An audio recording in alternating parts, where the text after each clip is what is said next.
Bonjour, aujourd'hui dans 3 minutes de science, nous allons étudier les composés ioniques. Alors, qu'est-ce que c'est des composés ioniques? Eh bien tout simplement, ce sont des corps qui sont composés d'ions. Par exemple, l'ion sodium et l'ion chlorure. Alors, vous constatez qu'il y a une charge positive pour l'ion sodium et une charge négative pour l'ion chlorure.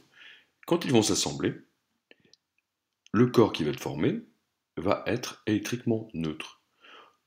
Au niveau du nom, vous remarquerez aussi que la formule NaCl est inversée par rapport au nom.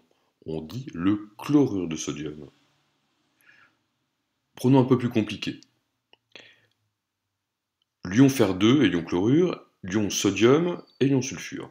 Eh bien, il faut deux ions chlorure, Cl-, pour compenser un ion fer2 qui a deux charges positives.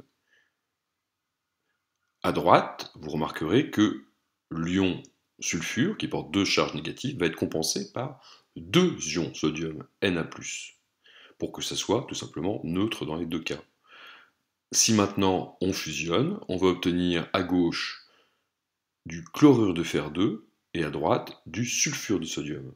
Attention, car comme on avait deux ions chlorure, on va obtenir la formule FeCl2. Et comme on avait deux ions sodium, on va obtenir la formule Na2S. Alors, ces représentations en forme de puzzle sont un peu simplifiées. Dans la réalité, ces composés ioniques sont sous la forme de cristaux. C'est un peu plus compliqué. Et on n'a pas un ion de chaque, mais un ensemble d'ions, positifs et négatifs, qui forment un ensemble électriquement neutre. Alors ces cristaux, vous les connaissez, par exemple, le NaCl, tout simplement, c'est du sel. Donc quand on regarde le gros sel de très près, on voit bien des petits cristaux.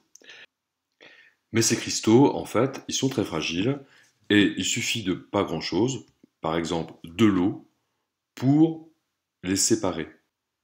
Donc ici, le composé ionique NaCl, une fois trempé dans l'eau, eh bien, va être dissous, car ces ions vont se séparer tous. Donc on va avoir une réaction chimique qui s'écrit NaCl donne Na+, plus Cl-. Vous remarquerez que c'est équilibré des deux côtés, au niveau des charges et au niveau des atomes.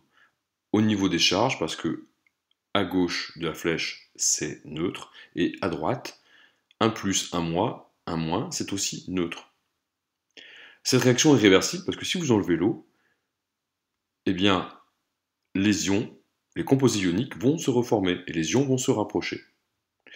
Voilà, merci d'avoir suivi et à bientôt pour une nouvelle leçon.